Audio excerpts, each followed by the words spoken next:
지난주에 이어서요. 오늘 레위기 17장 예수님의 피에 대해서 오늘 좀 마무리를 하고요. 시간이 남으면 예수님의 부활에 대해서 말씀을 좀 증언하겠습니다. 레위기 17장에 보시면 지난주 우리는 여호와의 증인들이 이제 수혈 금지, 그러니까 수혈 금지에 대한 잘못된 성경적 근거에 대해서 봤는데요. 한번 레위기 17장 11절 아주 유명한 말씀이죠.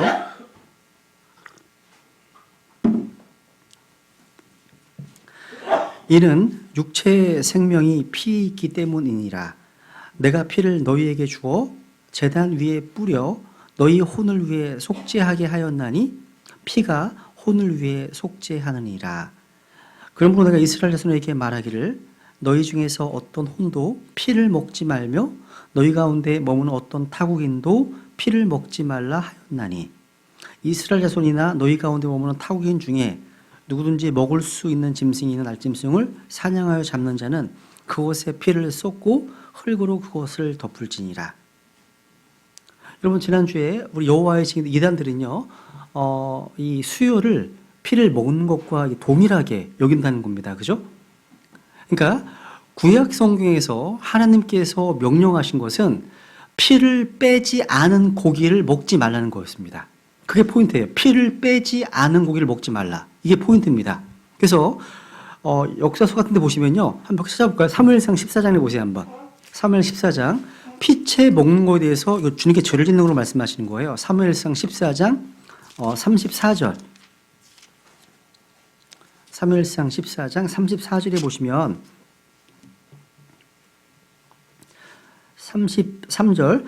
그때에 그들이 사울에게 고하여 이르되 보소서 백성이 피째 먹어 죽게 죄를 짓나이다 하니 그가 이르되 너희가 죄를 지었도다. 이날 큰 돌을 내게로 굴려오라 하고 또 사울이 이르되 너희는 백성 가운데 흩어져 다니며 그들에게 말하기를 각 사람이 자기 소와 자기 양을 이리로 내게로 끌어다가 여기에서 그것을 잡아먹되 피째 먹어서 죽게 죄를 짓지 말라 하면 그 밤에 온 백성이 각각 자기 소를 끌어다가 거기서 잡으니라. 그러니까 피째 먹었기 때문에 주님께 뭐를 짓는 거예요? 죄를 짓는 겁니다. 그래서 여러분 짐승이 도살되면 피는 땅에다 쏟아져야 했습니다. 그래서 신명기 15장 23절에 보시면 오직 그곳의 피는 먹지 말고 물같이 땅에 쏟을지니라 명령하셨습니다. 이걸 명령하신 거예요. 근데 그들은 이 수요를 먹는 것과 같은 것으로 오해한다는 겁니다. 그러니까 이 피는 어쩌거나 우선적으로 유대인들에게 금지된 겁니다. 그러니까 주님께서 오시기 이전에 유대인들에게 금지되어 있었고 또 아까 봤던 말씀처럼 유대인들과 함께 거주했던 그러니까 함께 살았던 이방인들도 피채 먹어서는 안 되었습니다. 주님 금지하신 겁니다. 다만 유대인들과 함께 살지 않았던 이방인들은 피를 먹을 수 있었습니다. 한번 신명기 보겠습니다. 한번 신명기 14장 보세요. 한번 21절 신명기 14장 21절에 보시면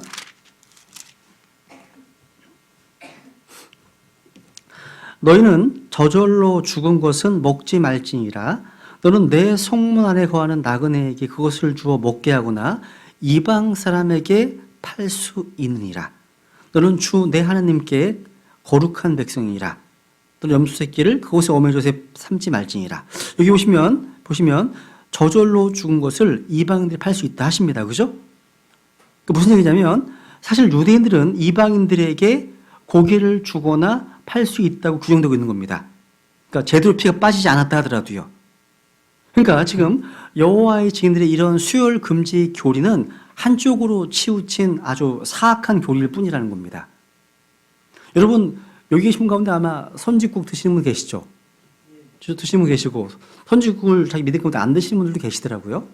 어쨌거나 이곳이 율법화에 있는 그런 상황처럼 유대인들에게 금지시킨 그런 대상이 다르다는 거예요. 그죠? 우리는 유대인들이 아니에요. 그죠? 유대 나라에 거주하는 자도 아닙니다. 그래서 그들이 주장하는 이런 근거 구조는 해당 사항이 없다는 사실이에요.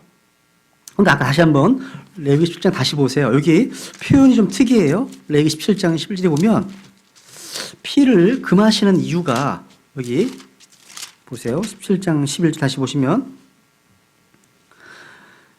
이는 육체의 생명이 피이기 때문이라. 그 다음 보세요.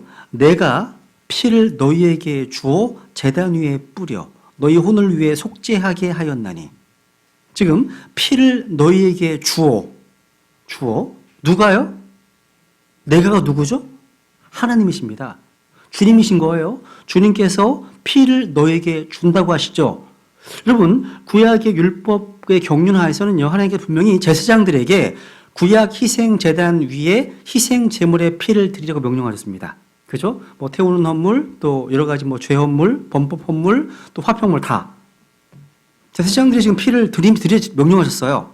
그런데 레위기 17장에서는 제사장들이 아닌 주님께서 내가 피를 너에게 준다고 말씀하십니다. 왜 그럴까요? 여러분, 성경이 증언하고 있는 예수 그리스도를 암시하는 거예요. 무슨 얘기냐면 이것은 구약 성경을 뛰어넘어서 주님께서 자기 스스로 드리실 다른 희생물을 보고 있음을 암시하는 겁니다. 그러니까 구약 희생물이 다 예표하는 그 한 분, 구약의 모든 사건이 예표하는 인물 한 분, 그죠? 구약의 모든 어떤 성막의 제사 다 예표하는 한 분, 다 그분을 이제 가리키고 있는 거라는 사실이에요.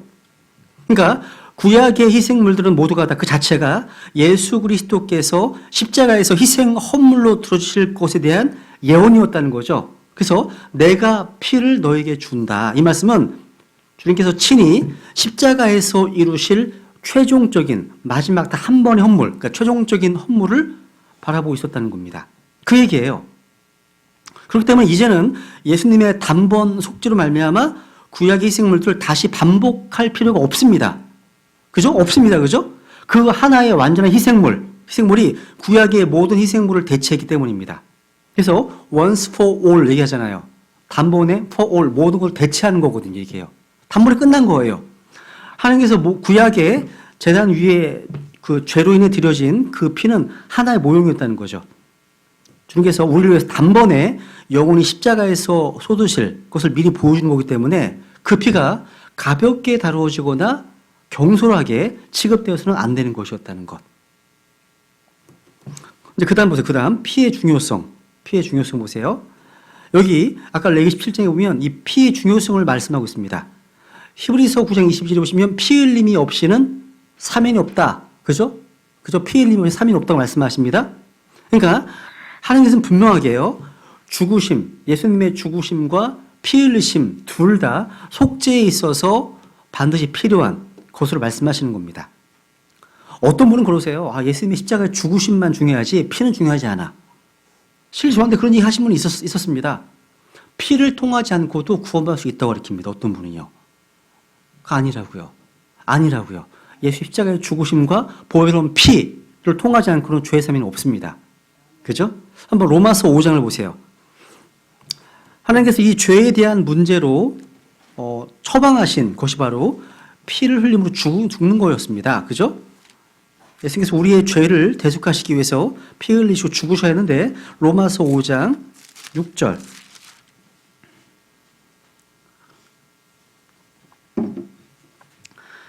우리가 아직 힘이 없을 때에 그리스도께서 정하신 때가 되어 경건치 아니한 자들을 위해 죽으셨니라. 의로운 사람을 위해 죽으려는 자가 거의 없고 선한 사람을 위해 감히 죽고자 하는 자가 혹 있거니와 우리가 아직 죄인이었을 때 그리스도께서 우리를 위해 죽으심으로 하나님께서 우리를 향한 자신의 사랑을 당당히 제시하시니라. 9절 그러면 이제 우리가 그분의 피로 말미암아 의롭게 되었은즉 더욱더 그분을 통해 진노로부터 구원을 받으리니. 보세요. 9절 우리가 그분의 피로 말미암아 의롭게 되었은즉 성경은 우리가 믿음으로 의롭게 되었다고 5장 1절에서 말씀하십니다. 그죠? 믿음으로 의롭게 되었다. 그 믿음이 무슨 믿음이냐? 바로 그 피를 믿는 믿음입니다. 피를 믿는 믿음. 주님께서 흘리신 그 피에 대해서 또 성경이 가르쳐주는 바를 믿는 믿음이 바로 죄인들의 죄를 정결케 하고 죄를 제거하고 의롭다 하는 근거가 되는 거예요. 그 피를 믿는 믿음이 우리는 늘 예수님의 그 십자가와 피에 대해서 강조합니다. 저도 무척 많이 강조해요. 매 주에 첫날마다 강조를 하거든요. 왜 강조하는지 아십니까? 성경이 그것을 강조하기 때문입니다. 성경이 강조를 하는 거예요. 성경이 반복해서 그 진리를 가르쳐주고 있기 때문입니다. 성경 자체가 피의 책이잖아요. 성경을 짠 피가 나오는 겁니다. 피를 증거하자면 증거할 게 뭐가 있습니까? 우리가 뭘 선포해야 됩니까? 예수님의 십자가의 피를 선포해야 되는 겁니다. 십자가의 사역을 선포하는 거예요. 그래서 우리가 의롭게 된 것은 예수 그리스도께서 십자가에 설린 그 피로 인한 것이었습니다. 골로새서 1장도 볼까요? 한번 골로새 1장. 골로새서 1장 20절. 그분의 십자가의 피를 통해 그분의 십자가의 피를 통해 화평을 이루사 그분으로 말미암아 모든 것들이 즉 내가 말하노니 그분으로 말미암아 땅에 있는 것들이나 하늘에 있는 것들이 자신과 화해하게 하셨느니라. 여러분, 예수 그리스도의 피는 화평을 우리에게 줍니다. 여러분이요, 예수 그리스도의 피를 믿음을 통해서 하나님과의 화평, peace with God이죠. 하나님과의 화평이 없다면 그 하나님의 화평이 내 안에서 자리 잡을 수 없습니다. 그러니까 먼저 하나님과 화평을 이룬 사람만이 하나님의 화평이 우리 안을 주장할 수 있습니다. 우리 안에서. 평안하십니까, 여러분?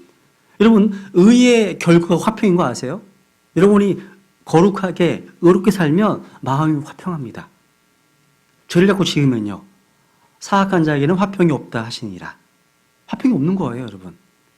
어쩌거나 사람이요, 이 땅에서 죄인으로 태어나서 가장 먼저 해야 할 일은 하나님과의 원수관계, 하나님의 진노 안에 있었잖아요. 하나님과의 원수관계에서 하나님과 화해하는 관계로 돌아서야 한다는 거예요. 그때 필요한 게 뭐예요? 예수 그리스도의 십자가의 피라는 피. 그래서 주님과 화해하고 그 하나님의 화평, 주님의 화평이 우리 안에 임하면 진짜게 참된 평강이에요. 그러니까 우리의 상황관계가 바뀐 게 없어요. 그런데 이해가 안 가는 마음속에 평강이 있다는 거예요. 내가 의롭게 살면. 성경 그걸 말씀하시는 거예요. 그러면 이제 그 비번 보시면 이 피가 상세하게 구체화가 되어 있는데요. 주님께서는요, 이 창세기에서부터 어린 양의 피를 통해 죄인들을 의롭게 할 것을 미리 제시해 주셨습니다. 미리요. 범죄한 한 사람 아담을 위해서 에덴 동산에서 어린 양의 피가 흘려졌습니다. 가죽옷을 입혀주셨잖아요. 그죠? 또 아벨은 믿음으로 어린 양의 피를 흘렸습니다. 아벨도요. 그리고 갈보리 십자가에서 예수님의 피가 흐를 때까지 주님은 계속해서 피의 증거를 주셨고 또 갈보리 십자가 이후에도요. 교회는 계속해서 신약교회는 지속적으로 이 피에 대해서 증언하고 가르치도록 하셨습니다. 그러니까 영원토록 내 할 말 예수의 피밖에 없네. 똑같은 말이에요. 똑같은 거예요. 여러분, 신약교회는요. 주의 만찬을 통해서 주님 오시는 그날까지 주님의 죽으심을 나타내 보이라고 명령을 받았습니다. 주님의 죽으심을 나타내 보이라. 우리에게 명령하신 거예요. 이처럼 성경은 다 피에 대한 책이고 피로 가득한 책입니다. 우리가 손에 들고 이 성경에는 주홍색 줄이 관통하고 있어요. 여러분, 주홍색 줄 하면 뭐가 떠오르세요? 주홍색 줄 하면? 네? 죄요? 죄? 그렇죠. 그럴 수 있죠. 이사야 1장. 맞아요. 주홍색 줄 하면 여호수아가 안 떠오르시나? 2장에? 여호수아 2장에 보시면 그 창녀, 라합이요. 창에 주홍색 줄을 달아서 하나님의 백성들에게 안전한 피난처를 제공해 줬잖아요. 기억하십니까? 마찬가지예요. 그러니까 우리 주 예수님의 그 생명의 피는 이 하나님께 주신 이 성경에 흐르고 있다는 거예요. 여러분, 이 성경 말씀이, 성경 본문은요, 직물처럼 말씀들로 짜여져 있습니다. 글자와 단어와 문장들이 서로 복잡하게 얽혀져서 진리를 계시하고 있습니다. 성경은 한 글자도 한 단어도 삭제하거나 변개시켜서는 안 되는 겁니다. 그게 빠져버리면 성경 전체의 콩코던스가 관주가 다 사라져버리거든요. 다 무너져버리는 겁니다. 마찬가지로 우리 몸속에 있는 설계도, 유전자 하나가 변경되면 크나큰 어떤 결과를 초래하잖아요. 마찬가지예요. 이 생명의 설계도 하나님의 말씀에 기록된 이 유전적 영적 유전자 이게 바뀌어 있으면 이게 영적으로 크나큰 문제가 생긴다는 거죠. 그죠? 그 이 성경은 스스로 살아있는 책임을 선포하고 있습니다. 세상에서 다 하나밖에 없는 살아있는 책, 홀리 바이블, 거룩한 책이라고 말씀하고 있습니다. 그래서 이 책이 살아있는 생명의 말씀이기 때문에 범법과 죄들 가운데 죽어있는 자들에게 생명을 줄 수 있는 겁니다. 그래서 우리가 죄들 가운데 죽었던 우리를 그리스도와 함께 살리셨고 하시죠. 어떻게? 이 생명의 말씀 때문에. 말씀 때문에요. 그리고 이 피가요 또 성경 전체적으로 묘사가 되고 있는데 중에서는요 6월절 만찬에서 제자들에게 자신이 다시 오실 때까지 영원히 지켜야 될 의식으로 주의 만찬을 어떤 의식으로 주셨습니다. 신약교회에. 이 기념 의식에서 포도나무 열매를 포함하고 있는 그 잔을 돌아가면서 마셨잖아요. 이게 뭘 상징하는 거죠? 피를 상징하는 겁니다. 잔을요. 그래서 실제요, 여기 질심내교회는 조그마한 잔으로 하시잖아요. 그죠? 어떤 그 교회들은 진짜 큰 잔에다가 드시는 경우가 큰 잔에다가. 그래서 재미난 거는요, 어떤 그 브레드린 같은 형제교회에서 잔을 먹고 이제 닦고 전달해 가거든요. 거기는 포도 주스가 아니라 포도주를 써요. 그러니까 알코올릭 와인을 쓰는 거죠. 그러니까 이게 기회가 아니야. 술 먹을 수 있는 기회예요. 그래가지고 이게 돌아가면서 다 끝까지 먹어야 되는데 앞에 장로님들이 다 먹어서 제끼니까 꿀꺽 먹어 제끼니까 뒤에는 얼마 안 남는 거예요.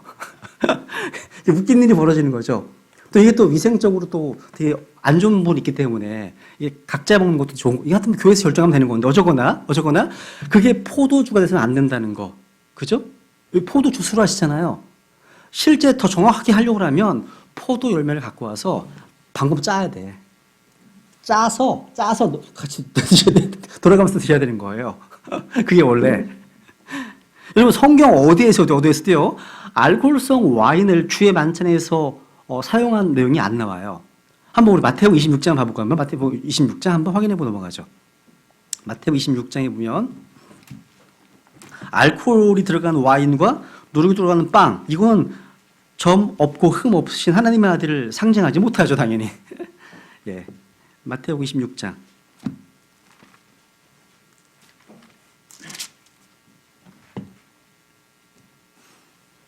마태복음 26장 29절에 보시면 여기 보면 지금 주의 만찬을 제정하시면서 하신 말입니다. 28절 보시면 이것은 죄들의 사면을 얻게 하려고 많은 사람을 위하여 흘린 나의 피 곧 새 상속 언약의 피니라. 29절 그러나 내가 너희에게 이르노니 내가 이 포도나무 열매에서 난 것을 이제부터 내 아버지의 왕국에서 너희와 함께 새롭게 마시는 그날까지 마시지 아니하리라 하시니라. 보세요. 지금 이 포도나무에서 난 것, 이 포도나무 열매에서 난 것, 그러니까 지금 주님께서 손에 포도나무 열매를 지금 가리키면서 말씀하시는 장면을 한번 생각해 보세요. 그런 상황이야. 그러니까 주님의 손에 뭐가 있는 거 지금? 포도나무 열매가 지금 들려 있었고 그것을 잔에 대고 즙을 짰고 그 잔을 제자들에게 나눠 주신 겁니다. 그러니까 포도나무 열매에서 난 것은 바로 새로운 포도즙, 뉴 와인이에요. 신선한 포도즙을 말하는 겁니다. 그래서 성경에서 포도나무 열매, 이 포도송에서 막 짜낸 것을 성경에서 뉴 와인으로 언급돼요. 새로운 포도즙 이렇게 묘사한 경우가 성경에 나와요. 한번 확인해 볼까요? 보시면 이사야서 65장에 볼게요. 이사야 65장. 이사야서 65장 8절.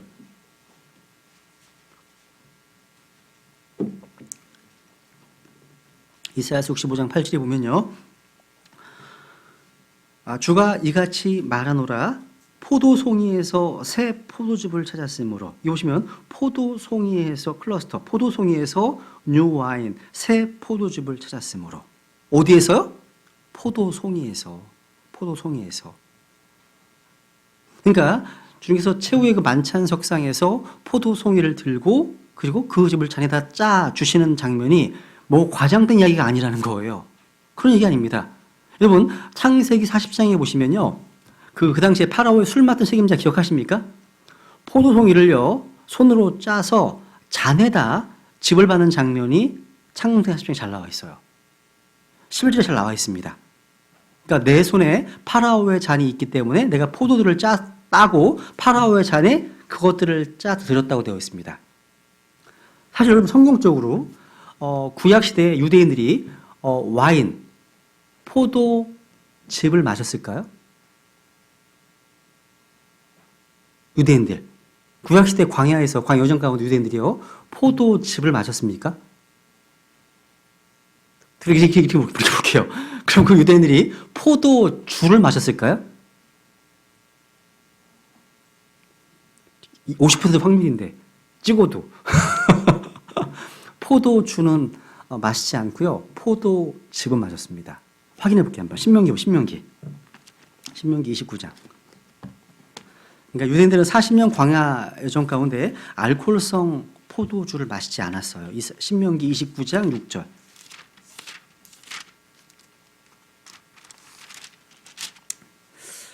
여기 보시면 이건 다음에 좀 바뀔 것 같은데요. 이제 번역이 좀 약간 문제가 있는데 뭐냐면 6절에 보시면 너희가 빵도 먹지 아니하고 포도즙이나 독주를 마시지 아니하였나니, 여기다가 즙을 좀 하고서 위에다 포도주라고 쓰시면 좋겠어요. 포도주나 독주를 마시지 아니하였나니 이것은 내가 주 너희 하나님인 줄을 너희가 알게 하려 함이니라. 사실 와인이요, 문맥에 따라서 포도즙인 경우가 있고 포도주인 경우가 있어요. 근데 애매한 부분이 있어요. 그래서 사실은 성경 그 교정을 할 때 이거 전부 다 그냥 와인으로 쓰자는 말이 있었거든요.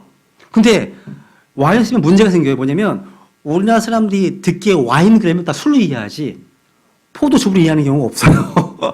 이게 애매모호한 거예요. 이런 경우가 있어요. 요새에는 이게 와인은 바로 포도주를 말하는 겁니다. 그러니까 유대인들은 포도즙을 마셨어요. 한번 볼게요. 뒤에 32장. 신명기 32장.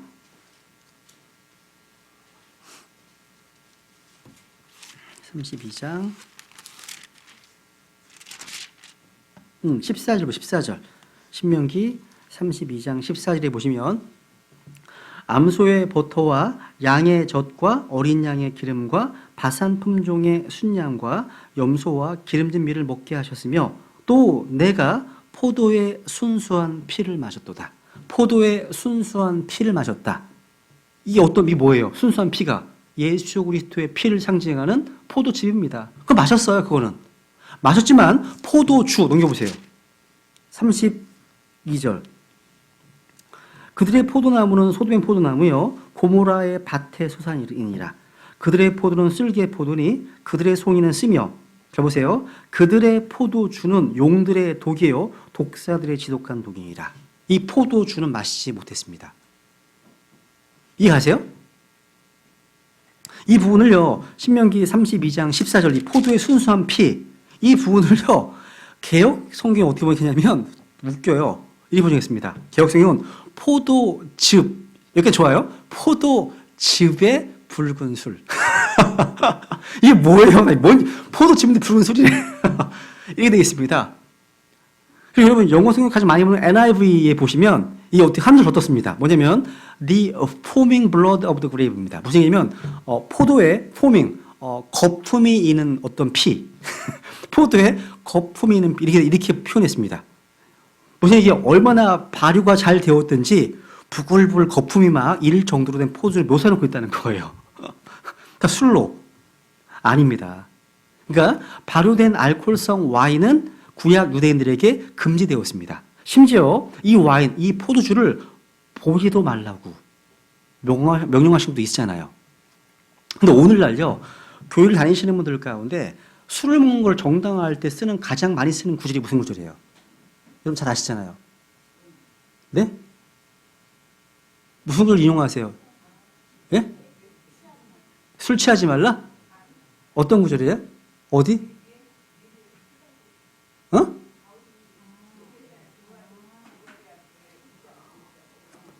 다들 좀 오묘한 얘기만 하시네.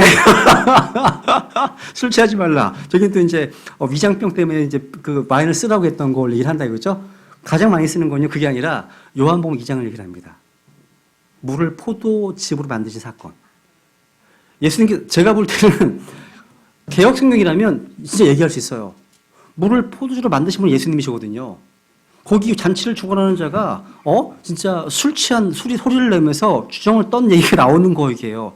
그래서 거기 보면 킹잼성에서는 10절인가 보시면 그들이 충분히 마신 뒤에 되는데 개혁성이 어떻게 했어요? 그들이 취한 후에 하면서 이렇게 취한 후에 돼 있는 거예요. 이게 사실이라면 예수님께서 죄를 지신 겁니다. 구약 성경에서 술을 건네주는 자에게 화가 났다고 말씀하시거든요. 근데 구약의 율법을 완성하러 오신 예수님께서 그렇게 술을 만드셨다? 술을 제조해 주셨다? 그것도 어마어마한 양을? 6개 항아리를 만드셨대요. 무슨 치권을 하는 것도 아니고 그죠? 아니라는 거죠. 그죠? 그게 아니에요. 성경에서 취하다는 말 할 때는요, 드렁크에서 비동사 같이 쓰입니다. 취할 때는 수동태로 쓰여요. 그래서, 근데 요한복음 2장에서는요, 수동태 아니라 그냥 have well drunk입니다. 그냥. 현재 완료예요. 그러니까 마시는 거야. 드링크 하는 겁니다. 근데 이것이 비동사와 같이 have been drinking 된다. 그러면 취한 겁니다. 취한 거예요. 성경의 용례라는 거예요. 그래서 그거 가지고 얘기하시는 분 있으시면 여러분 잘 설명해 주셔야 됩니다. 그게 아니라는 거라는 거죠.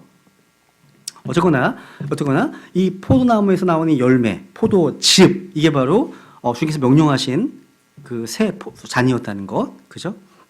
그다음 이제 D번 보시면 로마서 5장 9절에 보시면 아까 우리는 피를 통해서 의롭게 되었습니다, 그죠? 그러니까 우리는 십자가에서 흘리신 예수 그리스도의 피를 말미암아 우리가 의롭게 되었습니다. 여러분, 이 예수님의 피는 죄인을 의인으로 만드는 능력의 피입니다.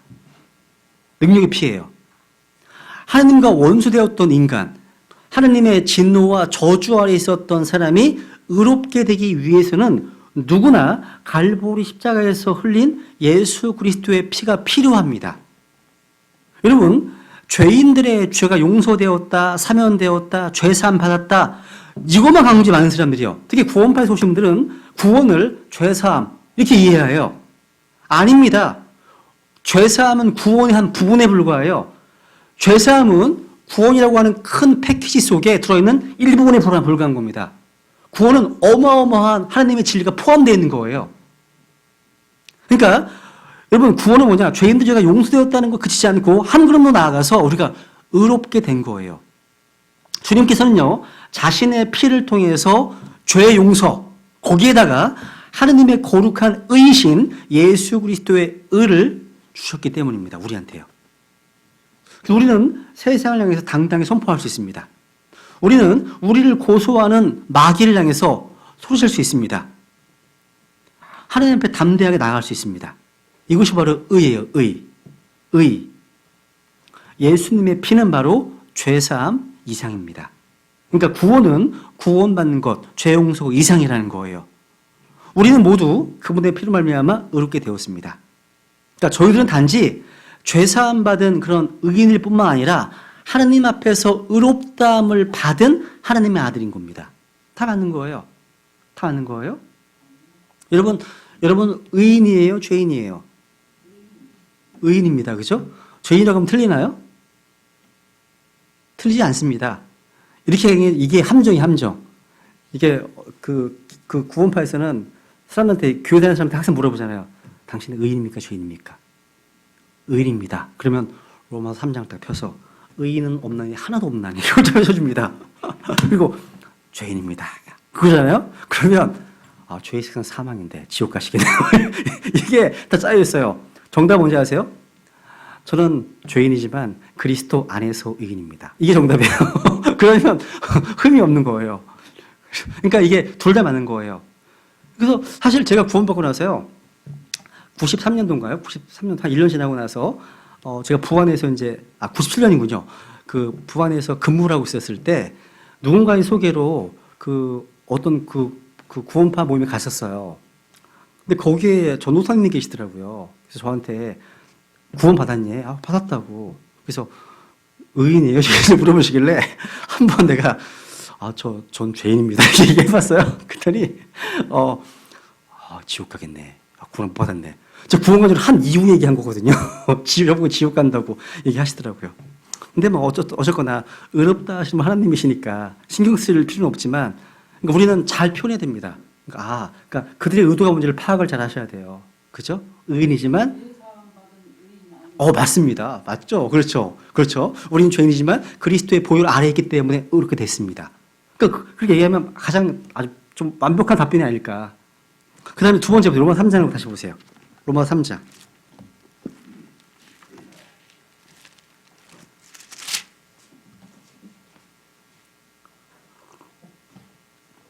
로마서 3장 25절에 보시면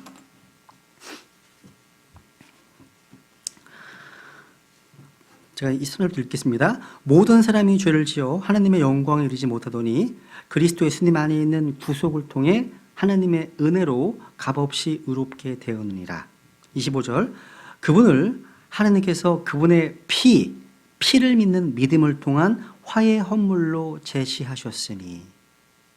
그러니까 피로 인해서 우리는 하나님과 화해하게 되었는데요. 화해 헌물, 프로피시에이션, 이 화해 헌물의 단어가 뭐냐면 원수 관계로 서로 반목하고 대적하는 사이를 화해의 관계로 바꾸어 놓기 위해서 드려진 헌물입니다. 이게 화해 헌물이에요. 모든 사람들은 이 죄 때문에 하나님과 원수 관계에 있었습니다. 하나님의 진노 아래 있었습니다. 하나님은 원수된 우리와 화해하기 위해서 예수 그리스도의 피를 화해 헌물로 제시하셨고 누구든지 그 피를 믿는 자들과 하나님은 화해하십니다. 여러분 하나님과 화해하셨습니까? 한 번만 화해하셨어요. 그죠? 주님이 제시하신 그 화해 헌물을 받아들이면 우리는 하나님과의 화해 관계가 됩니다. 더 이상 한 가지 질문이 있어요.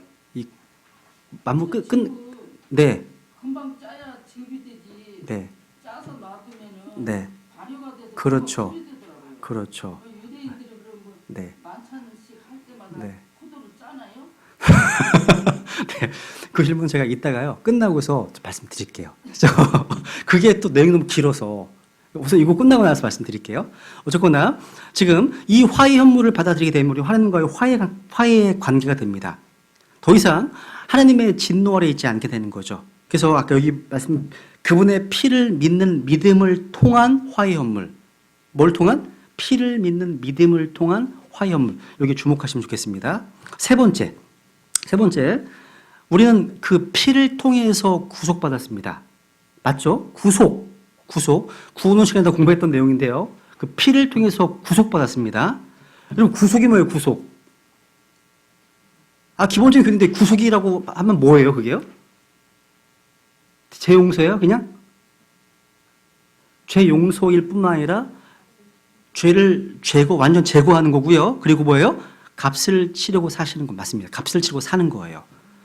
여러분 갑자기 물어보면 당황하시더라고요. 양자가 뭐 양자 그러면 당황하시고 화해가 뭐예요? 당황하시고 거듭남이 뭐예요? 당황하시고 이게 정말 가장 중요한 기본 교리인데 우리는 너무나 일곱 머리 열 뿌리 뭐고 새로 살면 이런 거에 관심이 너무 많아요. 정말로 너무 관심이 많잖아요. 구원의 기본 고리도 잘 세워줄 필요가 있다는 거죠. 그러니까 근데 여기 구속의 값은 바로 예수님의 피입니다. 피. 한번 골로새 1장을 보세요. 1장. 주님께서 자신의 피를 통해서 우리를 구속하셨습니다. 골로새서 1장 14절.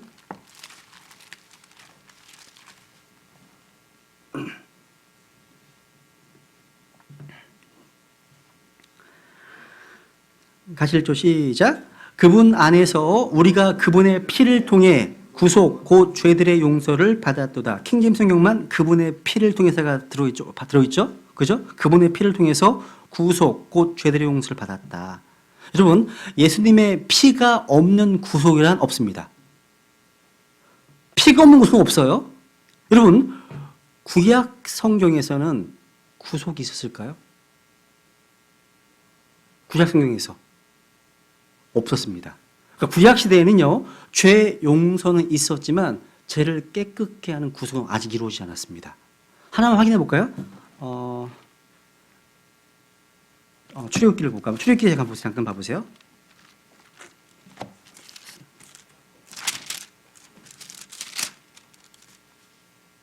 네, 34장이네요. 네, 출애굽기 34장. 출애굽기 34장.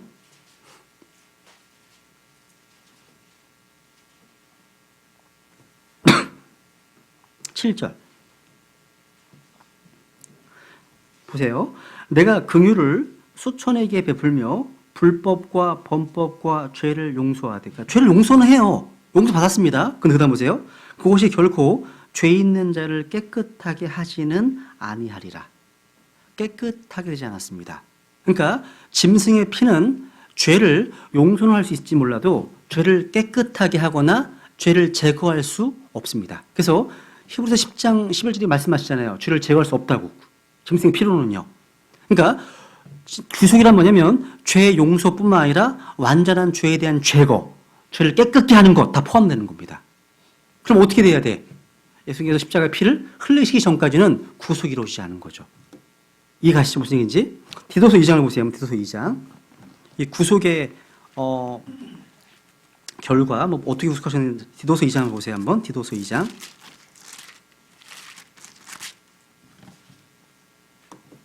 디도서 2장 14절.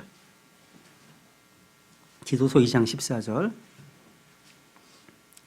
그분께서 우리를 위하여 자신을 주심은 모든 불법으로부터 친히 우리를 구속하시고 정결하게 하사 선한 행위 열심을 내는 백성 곧 자신을 위한 특별한 백성이 되게 하려 하심이라. 여러분 지금 보세요. 주님께서 어떻게 우리를 구속하셨습니까? 어떻게? 14절 자신을 주셨어. 자신을 주심으로 우리를 구속하신 겁니다. 자신을 주심으로. 그리고 우리를 무엇으로부터 from what? 무엇으로부터 구속하셨습니까? 그렇습니다. 여기 나온 대로 모든 불법으로부터 죄로부터 맞습니다. 모든 불법으로부터 우리를 구속해 주셨습니다. 그러면 구원받았다면 구속의 결과는 어떻게 돼야 됩니까? 어떻게 돼야 되는 거예요? 결과가 구속하시고 정결하게 하사 정결하게 된 거예요. 이 결과입니다. 목적은 뭐예요? 구속의 목적이 뭐죠? 목적은 뭐냐면 이제 정결하게 된 목적이 구원받은 목적이 구속받은 목적이 뭐냐면 선한 행위에 열심을 내는 백성 되게 하기 위해서. 이게 목적이에요. 구속받았는데 열심을 내지 않는다? 그 목적이 부합하지 않은 겁니다. 이거 다 나오는 거예요. 균형이 필요해, 균형이요. 균형이.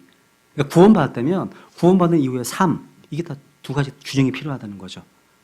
그러니까 아마 제가 볼 때는 우리 독립침례교회에 계신 분들은 지성적인 연구는 굉장히 탁월해요.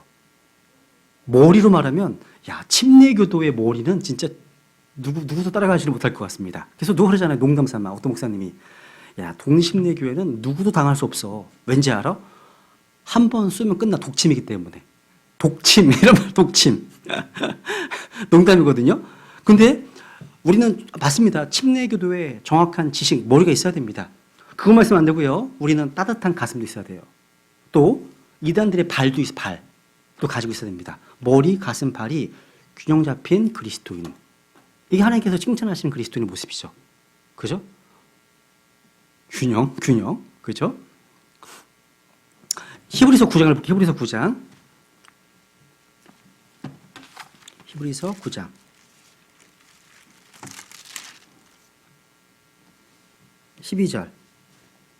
9장 12절. 여기 이제 아주 유명한 구절이죠. 또 이 말씀도 염소와 송아지의 피가 아니라 자기 피를 힘입어 단 한 번 거룩한 곳에 들어가사 우리를 위하여 영원한 구속을 얻으셨느니라. 영원한 구속.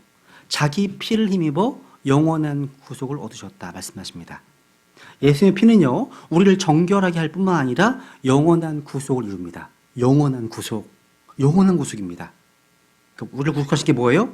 주님의 피, 주님의 죽으심이란 사실. 그럼 옆에 22절 보세요. 우리는 그 피를 통해서 깨끗하게 되었습니다. 22절. 율법에 따라 거의 모든 것이 피로써 깨끗하게 되나니 피 흘림이 없은즉 사면이 없니라. 그죠? 요한일서 1장도 보세요. 요한일서 1장 7절. 우리가 구원받을 때에도 예수님의 피가 필요하지만 구원받은 이후에도 그 피가 필요합니다. 그죠? 보세요. 요한일서 1장 7절.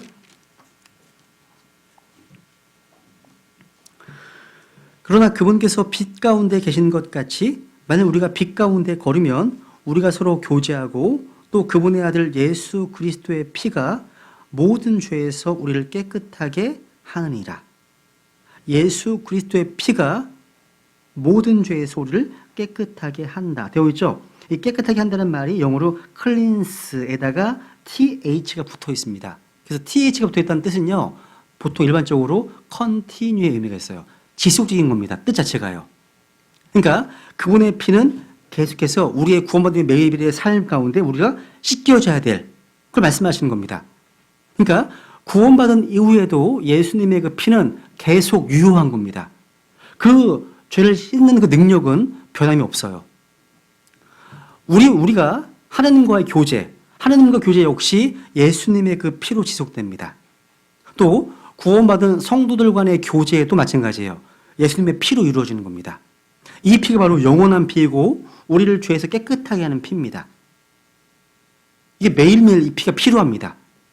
지금 현재도요, 구원받은 이 현재도요, 예수님의 피를 통해서 우리의 죄가 용서받고 정결함을 잇는 겁니다. 여러분, 누가 깨끗한 사람입니까? 누가? 예수 그리스도의 피를 믿고 의지하는 성도들입니다. 누가 의로운 성도들입니까? 누가 거룩한 성도들입니까? 예수 그리스도의 피를 믿는 그리스도인입니다. 그래서 우리가 깨끗해지려면 성경에 기록된 말씀의 물과 예수 그리스도의 피에 의해서입니다. 두 개가 필요한 거예요. 그래서 예수님의 피가 순환하지 않는 그 몸은 죽어있는 교회입니다. 죽은 몸이에요. 죽어있는 몸. 죽어있는 교회가 너무나 많아요. 또 다시 보세요. 이 말씀 다시 보시면 여기서 주의할 점은 씻는 주체가 누구예요? 그분의 아들 예수 그리스도의 피가 모든 죄에서 우리를 깨끗하게 한다. 내가 씻는 게 아니에요. 예수 그리스도의 피가 우리를 모든 죄에서 깨끗하게 하는 겁니다. 그래서 요한계시록 1장 5절에 보면 우리를 사랑하사 자신의 피로 우리의 죄들로부터 우리를 씻으시고 되어 있습니다. 그러니까 예수 그리스도께서 자신의 피로 우리를 씻으십니다. 마치 이거는요, 어린아이들을 목욕시키는 어머님과 비슷한 것 같습니다. 그러니까 우리가 예수님 피를 가지고 스스로 씻는 게 아니라 예수 그리스도께서 우리를 씻으신다는 거죠. 그럼 우리가 뭘 하면 되는 거예요, 우리는? 우리는 뭘 하면 되는 거예요? 죄를 자백하면 되는 겁니다. 죄를 고백하면 되는 거예요. 회개하는 겁니다. 고린도전서 11장 말씀처럼요, 자신을 판단, 심판하는 겁니다. 그러니까 자백하고 회개하고 스스로 심판하는 것. 그러면 우리가 그리스도 심판 속에 심판받지 않습니다. 그 죄에 대해서는요. 그런데 자백하지 않은 죄 위에서 심판받을 겁니다. 그래서 이 땅에서 뭘 해야 되겠습니까? 매일매일 자백해야 되지 않겠습니까? 그죠? 여러분, 제가 지난주에 첫날 제가 이제 지금 레이기 강의를 하고 있는데요. 거기 제사장 위임식, 레이기 8장에 위임식이 나와요. 근데 위임식을 할 때 보면 헌물 가운데 가장 큰 헌물, 송아지를 드리거든요. 이걸 가지고서 이런 말씀을 드렸습니다. 왜 제사장들이 이제 사역을 하기 위해서 먼저 주님 앞에 죄 헌물을 드릴 때 가장 커다란 헌물을 드릴까? 죄에 대한 인식이 그 누구보다 커야 된다는 말입니다. 여러분, 사도 바울이 영적으로 성장해가는 가운데 보면 제일 마지막 단계, 순교하기 직전에 보면 내가 죄인들 가운데 우두머리니라. 고백한 거 기억하십니까? 현재 시제예요. 현재 내가 죄인들 가운데 우두머리다 얘기했습니다. 그러니까 말씀의 사역을 하려고 하는 사람이라면 다른 성도들보다 나는 깨끗해. 그렇게 이런 의식이 아니라 내가 더 큰 죄인이구나. 이런 의식이 있는 사람이 사역해야 한다는 것. 이걸 교훈해 주는 겁니다. 사실은요. 그 인식, 죄에 대한 인식. 마찬가지예요. 매일매일 죄를 자백하고 씻고 회개하고 스스로 판단하고 이게 우리 모두가 해야 될 일입니다. 잘하고 계십니까, 여러분? 자백할 게 없으세요? 별로? 큰일인데요. 보세요. 그 다음 이제 에베소 2장을 볼까요, 한번? 2장. 우리는 그분의 피로 말미암아 화해하게 되었습니다. 에베소 2장.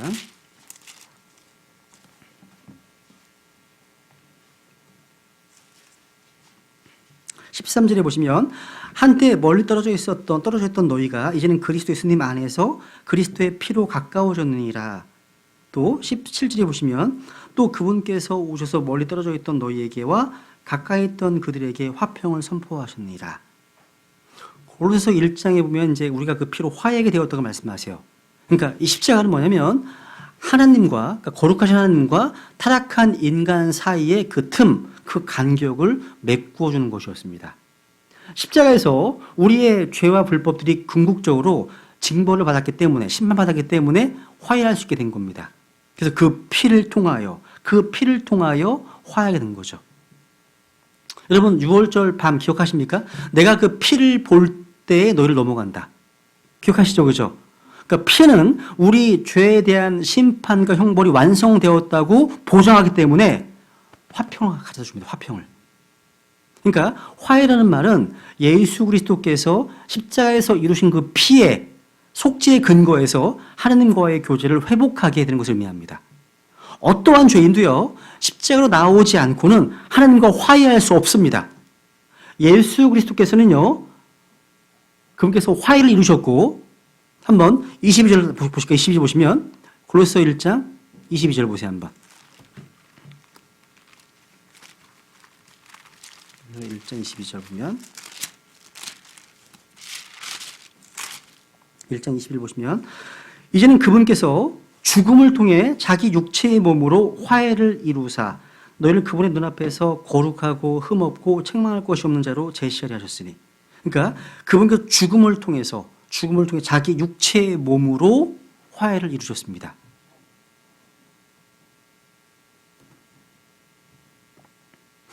그래서 그분께서 자신의 몸에 우리의 모든 불법들을 담당하셨죠. 그죠? 그래서 죽으신 겁니다. 그래서 우리는 이제 하나님과 화해할 수 있는 근거가 생긴 거예요. 그죠? 이 화해에 대해서는요, 다음에 사역에 대해서 말씀드릴 때 좀 자세하게 말씀드릴게요. 그 다음에 여섯 번째 가보죠. 우리는 그 피를 통해서 거룩히 구분되었습니다. 피를 통해서요. 히브리서 10장 확인해 볼까요? 히브리서 10장이요?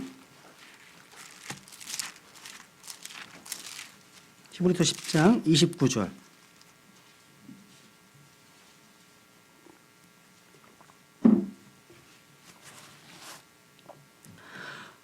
하물며 하나님의 아들을 발로 밟고 자기를 거룩히 구별한 언약의 피를 거룩하지 아니한 것으로 여기며 은혜의 영께 무례히 행한 자가 당연히 받을 것으로 생각되는 형벌을 얼마나 더 극심하겠느냐.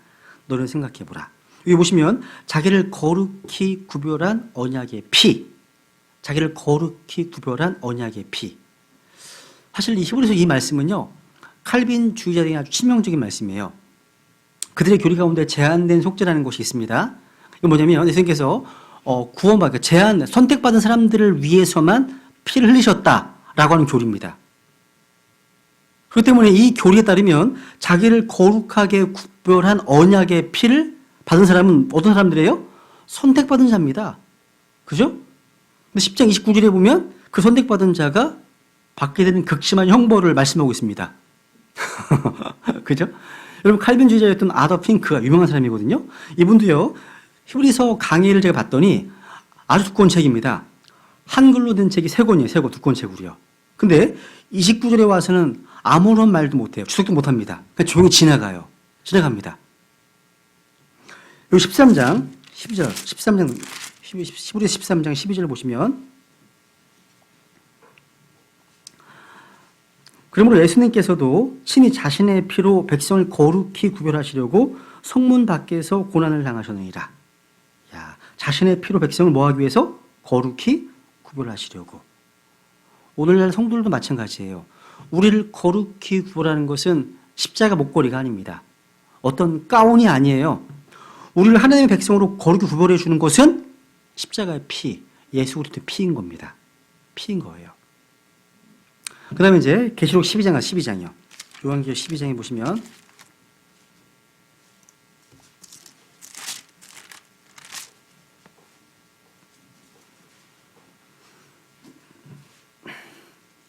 계시록 12장 9절 보면,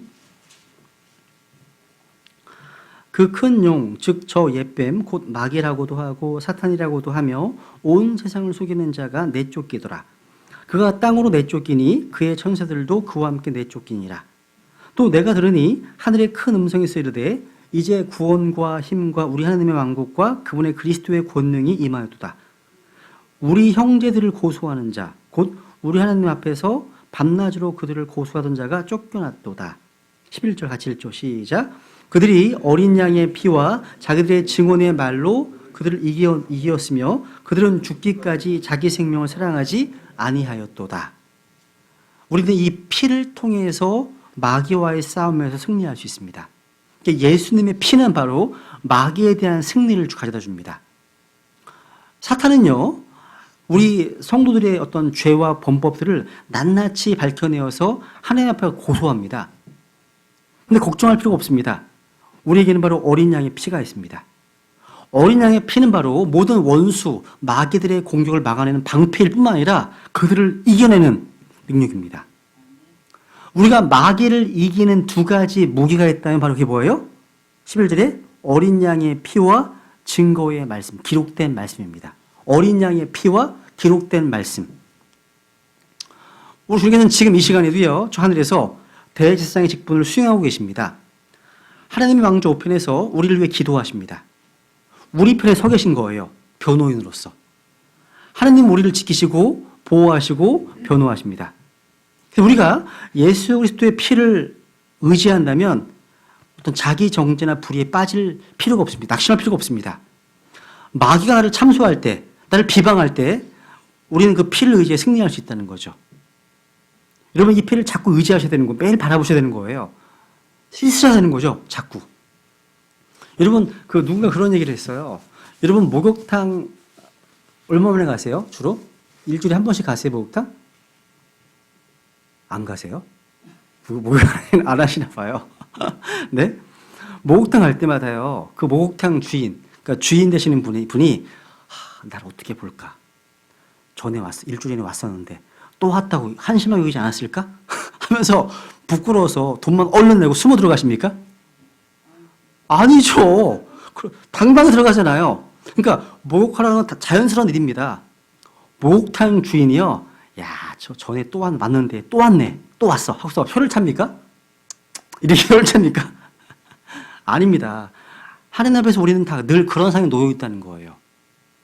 우리는 항상 죄를 닦아내야 되고 항상 회개하고 자백해야 되고요. 예수님의 피를 붙들어야 됩니다. 항상 씻어야 한다는 거예요. 그래서 예수 그리스도의 그 보혈을 믿는 믿음만이 마귀의 참소를 잠잠하게 할 수 있고요. 마귀를 도망가게 할 수 있습니다. 그래서 승리의 생활은 바로 이 피를 믿고 적용하는 삶입니다. 이 승리의 생활은 바로 피. 그 다음에 이제 히브리서 10장 19절.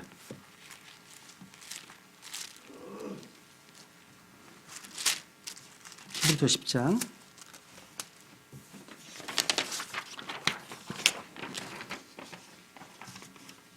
19절.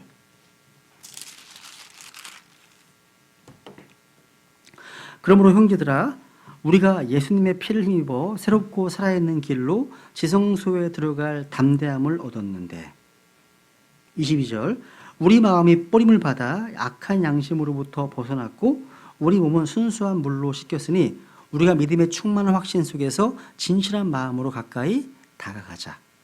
우리 이 피 때문에 아버지께 가까이 나아갈 수 있습니다. 그러니까 예수님의 피는 바로 하나님께 나아갈 담대함을 줍니다.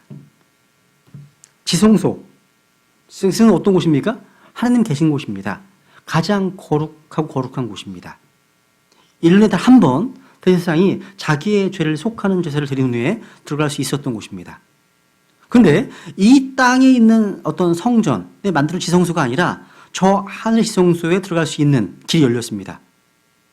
어떻게 해요? 뭘 의지해서? 예수님의 피를 힘입어서. 피를 힘입어서요. 여기는 마리아의 중보가 필요하지 않습니다. 성인들의 중보가 필요하지 않아요. 천사들의 도움이 필요하지 않습니다. 하늘 지성소로 들어갈 수 있는 데 필요한 단 한 가지. 뭐예요? 예수 그리스도의 피밖에 없다는 거죠. 여기 계신 분 가운데 혹시 내가 오늘 기도도 많이 했고 성경도 많이 읽었고, 그죠? 그리고 또 구령도 열심히 했고 교제도 했고 이런 것 때문에, 이런 뭔가 의로운 일을 했기 때문에 하나님께로 나아가는데 더 수월하다고 생각하는 분이 없으시기 바랍니다. 그런 근거로 나아가는 게 아니에요. 우리는 주님의 피를 힘입어서 은혜 가운데 하나님께 나아가는 곳이 다른 어떤 곳으로 나아갈 수 없는 겁니다. 그동안 엉망으로 살았다고 해도 절망하지 마세요. 여러분에게 예수 그리스도의 피가 있다면 문제될 곳이 없습니다. 그죠?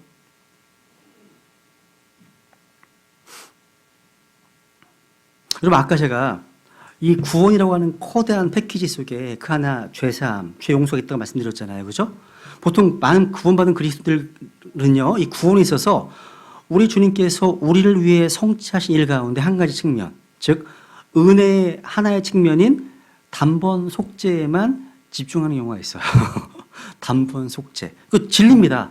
맞는 겁니다. 틀린 게 아니에요. 근데 구원은 단번 속죄 그 이상입니다. 구원은요. 죄 용서 그 이상이라는 거죠. 구원은 우리를 죄인의 신분에서 거룩한 성도의 신분으로 바꾸어 줍습니다. 또 우리의 옛사람이 십자가에 못 박히고 또 주님께서 우리에게 자신의 생명을 주셨습니다.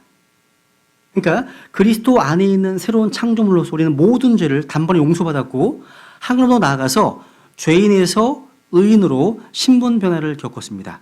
그리고 옛 생명을 버리고 새로운 생명, 그 생명 대신 그리스도를 모시게 되었습니다. 그러니까 죄사함은 바로 구원이란 다이아몬드에서 빛나는 한 줄기 빛에 불과해요. 여러 가지 빛이 나오는데 한 줄기 빛에 불과한 겁니다. 구원은 죄사함과 동등한 것이 아닙니다. 죄사함은 구원의 한 부분일 뿐이에요. 뿐입니다. 여러분 생각해 보세요. 여기 앞에 노트북이 있잖아요. 그죠? 노트북 컴퓨터가 있습니다. 종종요, 컴퓨터를 잘하는 형제들이 와서 제 컴퓨터를 만지잖아요. 특히 뭐 용무경기 같은 거 만져보면 야, 어떻게 이런 일을 할 수가 있지? 그러니까 제가 쓴 노트북은 저는 뭐 한글 그리고 뭐 작업하는 파워포인트 이 정도만 쓰거든요, 저는. 근데 어떤 형제들은 노트북을 통해서 정말 놀라운 일을 해냅니다. 그럴 때마다 저는 내가 좀 부족한가? 모자란가? 이런 생각이 들 때가 있어요. 그러니까 노트북은 똑같은데 동일한데 누리고 있는 범위가 다르기 때문이에요. 그러니까 다른 형제들이 누리고 있는 많은 유익을 똑같이 누리고 있는 유익이 저랑 다르다는 거죠. 왜? 나는 그 모든 걸 잘 모르기 때문이에요. 마찬가지예요. 저는 많은 크리스찬들이 이런 상태에 놓여 있다고 믿습니다. 그러니까 예수님 앞에 나올 때 그들은 구원이라고 하는 패키지 속에 들어있는 모든 것들을 함께 갖도록 되어 있는데 오직 단 하나의 품목, 죄 용서, 단번 속죄 여기에만 유익을 누리고 있다는 거죠. 이거 사실 놀라운 은혜죠. 그죠? 선물이죠. 근데 하나님은 그것 말고도 많은 것들을 주셨습니다. 그래서 그런 내용들에 대해서는 그 구원의 교리에 대해서 한번 개인적으로 공부하시면 좋을 것 같습니다. 이제 그 다음 히브리 10장입니다. 10장. 여기 앞에 보시면 이제 피가 정의됐는데요.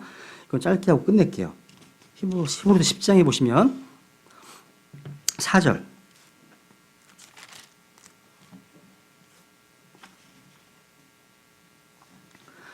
황소와 염소의 피가 죄들을 제거하는 것은 불가능하니라. 또 11절. 제사장마다 날마다 서서 섬기며 자주 같은 희생물들을 드리되 그것들은 결코 죄들을 제거하지 못하거니와. 그러니까 짐승의 희생물이 흘린 피를 가지고는 죄를 영원히 제거할 수 없음을 말하고 있습니다. 그러니까 구약시대에 이 동물의 희생 제물로 죄들을 사면하고 그 근거 위에서 용서를 주실 수 있으시지만 죄 있는 자를 결국 깨끗하게 하지는 못한다는 거죠. 오직 그 죄인을 깨끗하게 하는 것은 바로 예수님의 피밖에 없다는 것. 몰몬교에서는요, 몰몬교에서 이렇게 얘기를 해요. 인간은 개인적으로 자기의 피를 흘림으로 자신의 죄를 속죄할 수 있다. 예수님 피가 아니라 자기가 피 흘림을 통해서 속죄할 수 있다고 가르칩니다. 안 됩니다. 왠지 아십니까? 인간의 피는 오염된 피예요. 오염된 피, 죄악된 피이기 때문입니다. 예수님의 피만이 순수한 피이기 때문에 가능한 거예요. 성경은 어떤 피가 흘려져야만 영원한 것을 얻을 수 있는지 언급하고 있습니다. 먼저 이 피는 순수한 피여야만 합니다. 여러분, 인간의 피는 아담의 피죠. 아담의 피. 그 아담의 피는요, 로마서 5장 12절에 보시면 죄로 얼룩진 피입니다. 그런데 예수님의 피는요, 육신은 인간이지만 그분의 피는 인간의 것이 아니었습니다. 바로 하나님의 피였습니다. 하나님의 피. 그 이 피는 베드로전서 1장에 보시면 순수한 피고 보배로운 피였습니다. 이 피는요. 보배로운 피. 확인해 볼게요. 베드로전서 1장. 이 프레셔스라는 단어, 보배롭다는 말이요. 값이 많이 나갔다는 뜻이에요. 그죠? 1장 18절. 너희가 알거니와 너희 조상들로부터 전통으로 물려받은 너희 헛된 행실에서 너희가 구속받은 것은 은이나 금같이 썩을 것들로 된 것이 아니요 오직 흠도 없고 점도 없는 어린 양의 피 같은 그리스도의 보배로운 피로 된 것이니라. 보배로운 피, 그죠? 우리가 받은 구원, 구속은요 금이나 은으로 돈 주고 살 수 없어요. 구원받기 위해서 지불할 돈도 없습니다. 근데 이 피가 보배로운 피입니다. 너무나 값이 비싸기 때문에 가격을 책정할 수가 없습니다. 우리가 복음을 전할 때 자꾸 값없는 선물을 외치니까 사람들이 그냥 공짜로 얻는 것처럼 생각하지만 하나님께서는 엄청난 값을 지불하신 겁니다. 이 피가 보배로운 이유는 흠도 없고 점도 없기 때문이에요. 여러분의 피는요, 흠도 많고 점도 많은 피입니다. 우리는 달라요. 다릅니다. 오늘날 사람들은 수술할 때 피가 모자라면 어떻게 해요? 급히 수혈을 받아야 됩니다. 근데 피란 것이 사람마다 다른 데다가 어떤 피는 혈소판이 부족하고 어떤 피는 에이즈 감염돼 있고, 그죠? 그러니까 수혈을 받았다가 에이즈 감염된 경우도 많잖아요. 또 수혈을 잘못 받아가지고 이상한 병에 걸리는 경우도 많습니다. 그런데 주님의 피는, 보배로운 피는 흠도 없고 점도 없는 피입니다. 그래서 이 피가 누구에게 들어가면, 누구에게나 적용되면, 이 피만 들어가면 그 사람의 몸이 아니라 그 사람의 혼을 완전히 정상으로 치유해 줍니다. 이 피만 들어가면 놀라운 능력의 피라는 거죠. 영이 다시 태어나게 되고요.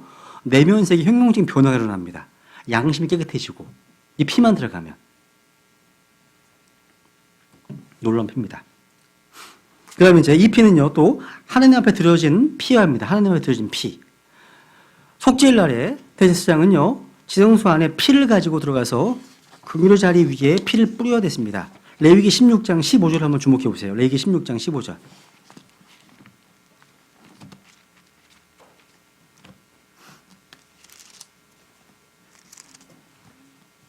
레위기 16장, 이제 속죄일 날 행해지는 그런 속죄 사역인데요. 여기 보시면 16장 15절에 보시면 그 뒤에 그는 또 백성을 위한 죄 헌물의 염소를 잡아 그곳에 피를 가지고 휘장 안으로 들어가서 그 수수의 피로 행한 것 같이 그 피로 행하여 긍휼의 자리 위와 긍휼의 자리 앞에 그것을 뿌릴지니라. 피를 뿌리네요. 이것은 바로 예수 그리스도께서 행하실 일에 대한 그림자였습니다. 속망은 바로 하늘의 양식을 쫓아 지어진 겁니다. 그죠? 또 대제사장만이 들어갈 수 있습니다. 지성 들어갈 수 있습니다. 근데 그리스도께서 우리의 대제사장이시잖아요. 주님께서 하늘에 있는 그의 자리 그 앞에 자신의 피를 뿌리셨습니다. 그리고 승천하셨죠. 그죠? 그 다음 이제 히브리 12장을 보세요. 한번 12장. 이 피는 또 지금도 아직도 말하고 있는 피입니다. 이 피는요. 12장 24절.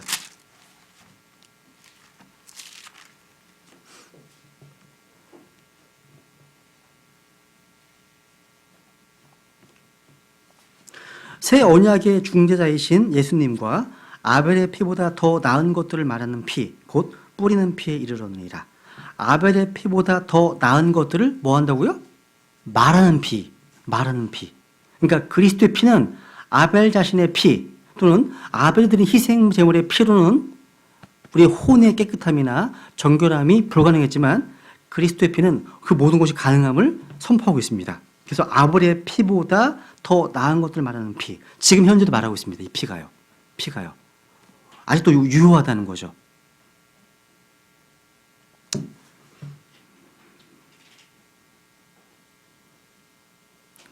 예, 그러면 하나만 말씀드리고요. 오늘 마쳐야 될 것 같네요. 시간이. 이게 실화인데요. 16세기 얘기인데요.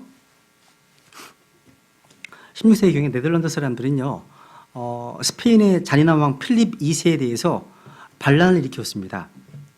이 필립 왕은요, 이 반란을 진압하기 위해서 알바공의 지휘 아래 많은 수의 군대를 보냈습니다. 노틀담은 몇 주간 저항했지만 끝내 항복했습니다.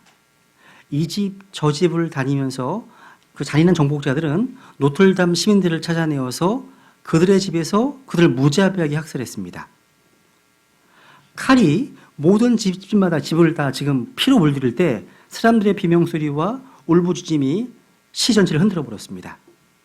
겁에 질린 남자들과 여자 그리고 어린아이들의 그 무리가요, 무서운 어떤 그 무서움에 사로잡혔습니다. 그리고 이런 무거운 발자국 소리가 가까이 적군의 들었을 때 숨어 있었습니다. 구석진 곳에 숨어 있었습니다. 필리방의 잔인한 군인들이 지금 다가오고 있었던 거예요. 무시무시한 공포 때문에 그들의 마음이 지금 정말 조여들었습니다. 그들 중 한 젊은이가요, 갑자기 한 가지 생각을 이제 해냈습니다. 집 뒷뜰에는요, 염소 한 마리가 있었는데 달려나가서 염소를 가져다가 칼로 죽였습니다. 그리고 그 피를 바로 문 안쪽에 뿌렸어요. 그래서 피가 입구에, 문 입구에 흠뻑 젖도록 빗자루로 피를 문 밑으로 다 휩쓸어 버렸습니다. 피를요. 군인들이 집에 도착했고 문을 차고 들어갈 준비를 하고 있었습니다. 근데 군인들 중 한 명이요, 문 밑에서부터 흘러나온 선명한 피를 가리키면서 다른 군인에게 말했습니다. 다른 곳으로 가자고. 이미 여기는 여기 왔다 갔네. 그러니까 문 밑으로 흘러나온 그 피를 한번 보라고 한번. 패스하는 거예요, 패스. 마치 6월 어린아이 피를 보고 패스하는 건 비슷한 거예요. 패스하는 겁니다. 그래서 집안에 모여있던 얼마 안 되는 사람들은 그 피 때문에 죽음을 모면했습니다. 바로 이런 똑같은 사건이 벌어진 거예요. 예수 그리스도 그 피로 의롭게 된 상당 사람들은 영원한 죽음을 면할 겁니다. 똑같은 거예요. 그리고 필리방 2세는요, 자기 통치에 대한 반란죄로 노틀담 시민들을 다 정죄했습니다. 오직 그 피로 인해서 구석진 집에 있었던 사람들은 목숨을 건졌습니다. 마찬가지예요. 하나님의 공의, 하나님의 거룩함이 하나님의 법을 어긴 여러분과 저의 반역의 죄를 찾아낼 것입니다. 만약 그 죄가 어떠하든지 간에 그 죄를 용서받지 못했거나 제거되지 않았다면 우리는 둘째 사망, 즉 불못에서 영원 하나님의 진노를 맞이하게 될 것이라는 사실을 성경이 보여주고 있는 거예요. 여러분, 예수님의 보혈에 대한 내용이 지난주에 2주간 했는데요.